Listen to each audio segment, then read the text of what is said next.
For all the hoopla of Oscar night, there is one group of Hollywood professionals the Academy always overlooks. They're the anonymous performers from Central Casting, deserving of some extra attention, as Lee Cowan is about to show us. Next in line. You ought to be in pictures. Perfect. Go right in and have a seat. Thank you.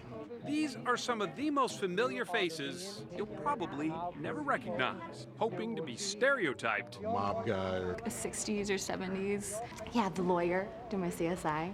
Into greatness. 2, 3. Faces are photographed. Body parts are measured. Names don't matter here. It's all about size, Bend your elbow. shape, and type. Your Will Smiths of the world, you know, your Denzels, right here. That's you. That's me, all day. Leroy's is the classic Hollywood dream. Like everyone here, he's hoping to become a Hollywood extra. The extras are Hollywood's houseplants, cinematic wallflowers, the face in the crowd, or perhaps just the crowd itself. I got you! Jump! They are the unknown souls drowning with Leonardo DiCaprio.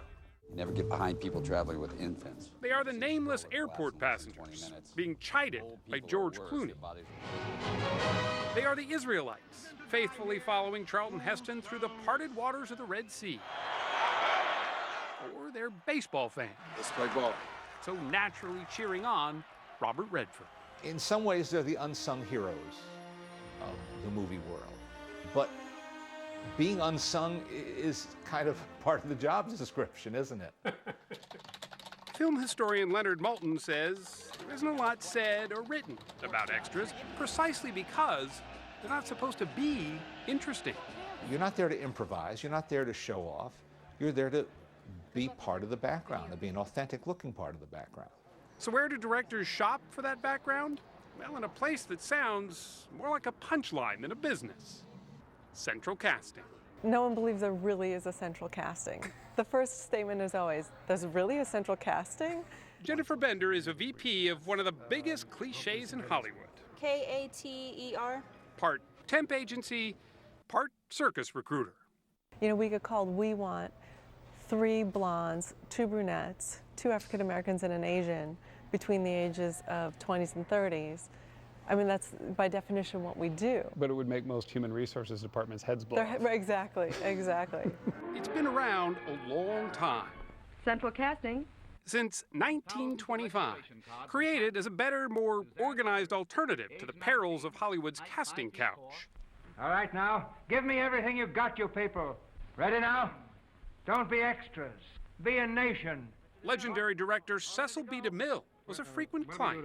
He even appeared in a short film about Central Casting. And it's talent in waiting. From the ends of the earth they come, waiting for the magic call.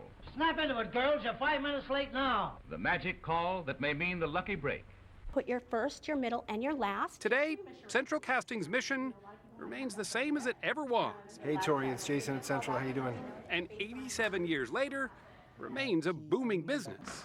Hey, Noelle, it's Summer at Central Casting. Call to see if you can work Friday on NCIS LA. It hires between 2,000 and 3,000 extras every single day, including casting Oscar-nominated films like Moneyball. How many people are we talking about? That movie had thousands. I mean, we had to fill up stadiums. Chris Bustard was in charge of finding them all at the request of producer and star Brad Pitt. Fitting because, after all, Central Casting is where Pitt got his start. And you just had a sense that it was going to work out? Hell no, I didn't have an idea. I had no idea what I was doing. But I got here, you know, I landed, had a meal at McDonald's and got the paper, and by the end of the week, I was an extra. So was John Wayne, Ronald Reagan, even desperate housewife Eva Longoria started as an extra. Pretty humble beginnings that are enough to keep some 300 new applicants coming to Central Casting every week. So if you're looking for someone that has a lot of different, like him. Yes. Like that screams biker guy. Yes, exactly. Summer Wesson is one of the casting directors who has at her fingertips an unlimited database. If her screen came alive, it might sound something like this. Biker, downscale bar patron, homeless, cop, doctor, lawyer, news reporter, baseball player. Hair down, homeless, mental patient, lots of mental patient. Hair back, none, medical technician, nurse. Are there people that have been an extra in so many different films that they're almost like a star in and of themselves? Absolutely. There are several of them. And I think there's a few that you'd probably recognize.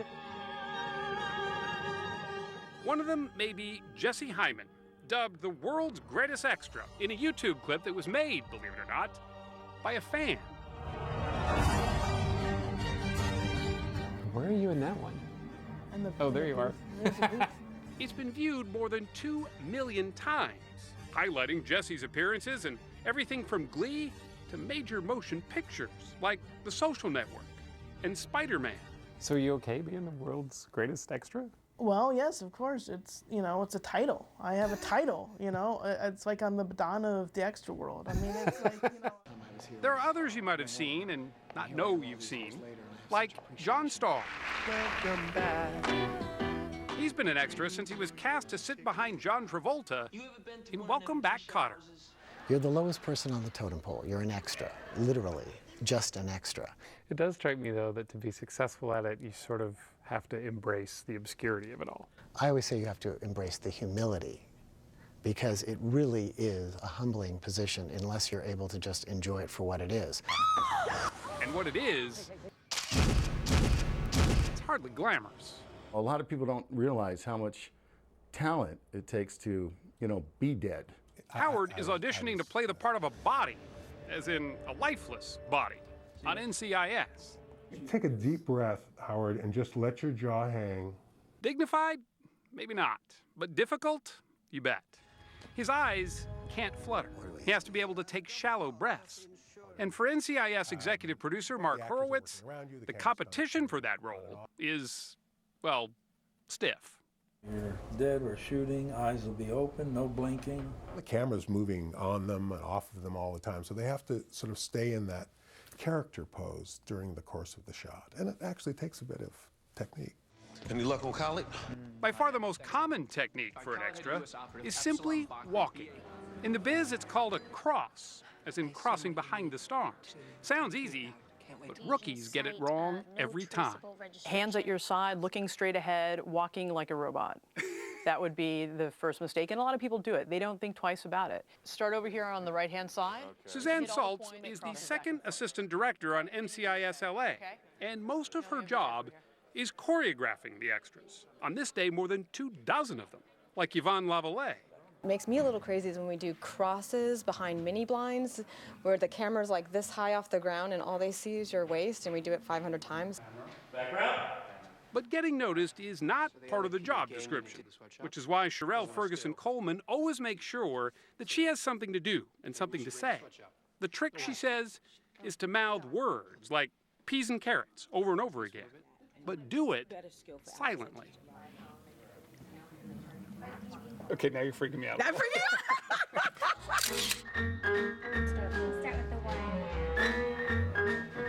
The hours are long, the wages are minimal, and there's no comfy trailers for the extras. All for those few moments of obscurity that just one day might pay off. You think it's easy to just sit there or just walk through back and forth? Try it. Being straight out of central casting, as they say, may be a cliche, but it's also a Hollywood badge of honor.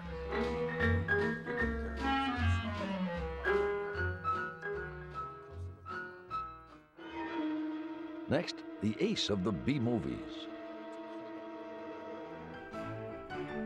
And later, a short subject,